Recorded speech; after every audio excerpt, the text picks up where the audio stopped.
20 বছর ধরে যে বাহিনীর নাম শুনলে অপরাধীরা কাঁপত, সেই র্যাব আজ ইতিহাস হতে চলেছে। বাংলাদেশের স্বরাষ্ট্র মন্ত্রণালয় একটি সিদ্ধান্ত নিয়েছে, যেটা এই দেশের আইন শৃঙ্খলার ইতিহাসে সবথেকে বড় পরিবর্তন।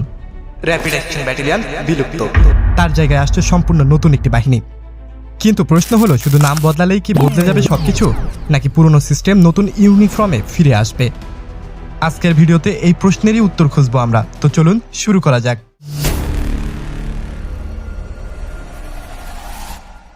2004 সালের 26শে মার্চ বাংলাদেশে একটি নতুন বাহিনীর জন্ম হলো, র্যাপিড অ্যাকশন ব্যাটালিয়ন কিংবা র্যাব। দেশে তখন সন্ত্রাসবাদ চরমে, বোমা হামলা, খুন, অপহরণে আইন শৃঙ্খলা পরিস্থিতি ভেঙে পড়েছে। সাধারণ পুলিশ বাহিনী দিয়ে সবকিছু সামলানো যাচ্ছে না। তখন সরকার সিদ্ধান্ত নিল একটি এলিট যৌথ বাহিনী দরকার। সেনাবাহিনী, নৌবাহিনী, বিমান বাহিনী, পুলিশ, বিজিবি, কোস্টগার্ড সব বাহিনীর সেরা সদস্যদের নিয়ে গড়া হলো র্যাব। মোট জনবলের 44% আসে পুলিশ থেকে এবং 44% আসে সামরিক বাহিনী থেকে। বাকিরা বিজিবি, আনসার এবং কোস্টগার্ড থেকে আসে। প্রথম দিকে র্যাব সত্যি দেশকে চমকে দিয়েছিল। কুখ্যাত বাংলা ভাই গ্রেফতার হলো র্যাবের হাতে। জঙ্গি বিরোধী বহু অভিযানে সাফল্য পাওয়া গেল খুব দ্রুত।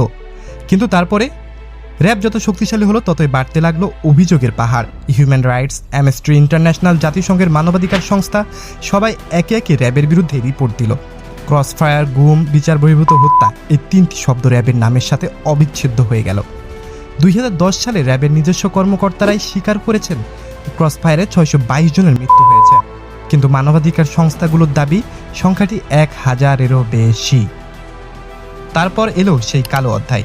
2014 সালে নারায়ণগঞ্জে 7 খুন। একজন স্থানীয় কাউন্সিলরের কাছ থেকে অর্থ নিয়ে র্যাব 11-এর কর্মকর্তারা 7 জনকে হত্যা করে। এই একটি ঘটনাই পুরো দেশকে নাড়িয়ে দিয়েছিল। আর এই দীর্ঘ বিতর্কের সমাপ্তি ঘটল 2021 সালে। যুক্তরাষ্ট্র র্যাবের বেশ কয়েকজন বর্তমান এবং সাবেক কর্মকর্তার উপরে সরাসরি নিষেধাজ্ঞা আরোপ করল মানবাধিকার লঙ্ঘনের অভিযোগে। এই নিষেধাজ্ঞা বাংলাদেশের জন্য ছিল একটি বড় কূটনৈতিক ধাক্কা। কিন্তু এই নিষেধাজ্ঞার পরেও র্যাব থেকে গেল। তাহলে হঠাৎ করে বিলুপ্ত কেন? এটিরই অনুসন্ধান করব আমরা। 2024 সালের পর বাংলাদেশের রাজনৈতিক পরিবর্তনের পরিবেশে নতুন সরকার নতুন দিক নির্দেশনা নিল।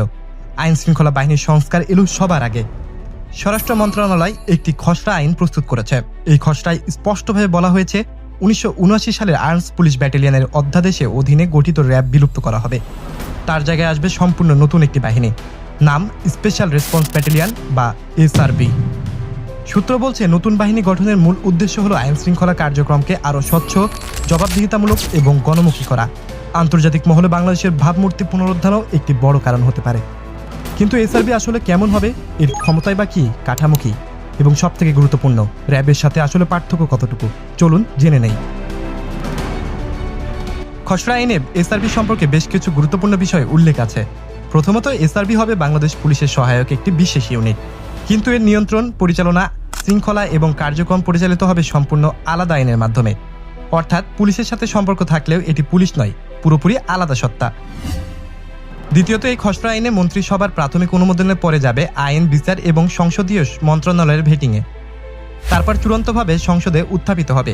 অর্থাৎ প্রক্রিয়াটি এখনও চলমান, চূড়ান্ত রূপ এখনও নির্ধারিত হয়নি।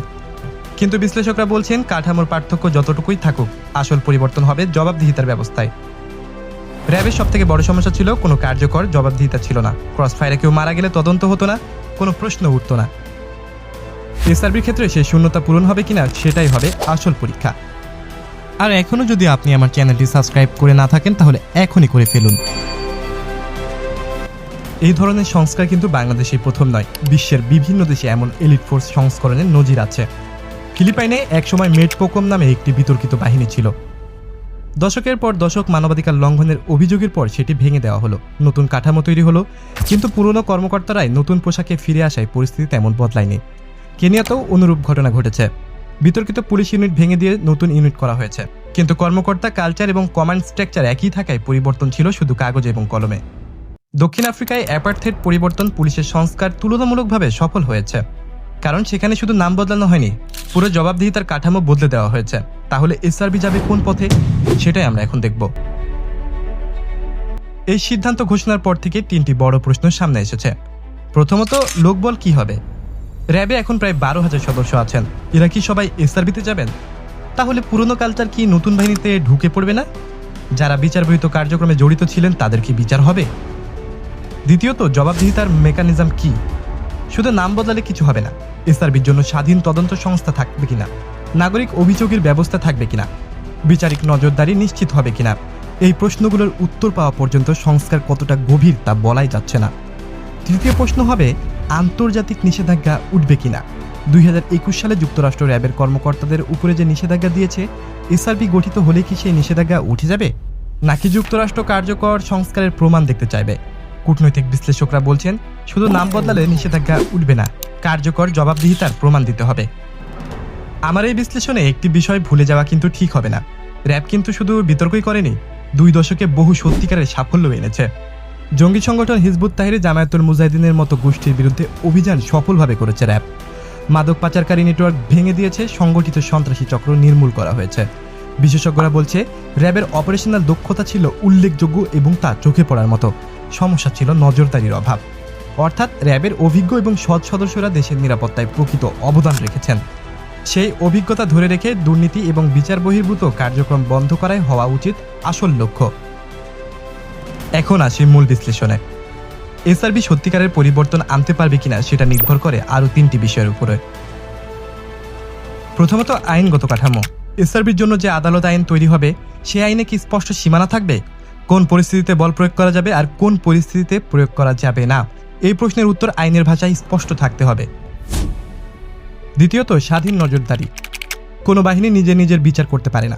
এসআরবির কার্যক্রম তদারকি করতে হবে সংসদীয় কমিটি বা স্বাধীন কমিশনের মাধ্যমে। এই ব্যবস্থা না থাকলে নাম বদলানো অর্থহীন। তৃতীয়ত, কর্মসংস্কৃতি পরিবর্তন। সংস্কৃতি বদলাতে সবথেকে বেশি সময় লাগবে। নতুন বাহিনীর সদস্যদের প্রশিক্ষণে মানবাধিকার, আইন শাসন এবং জবাবদিহিতার মানসিকতা গড়ে তুলতে হবে। এই 3টি বিষয় নিশ্চিত হলে এসআরবি হতে পারে বাংলাদেশের আইন শৃঙ্খলার একটি নতুন অধ্যায়। না হলে এটি শুধু একটি ব্র্যান্ড রিনেমিং হবে।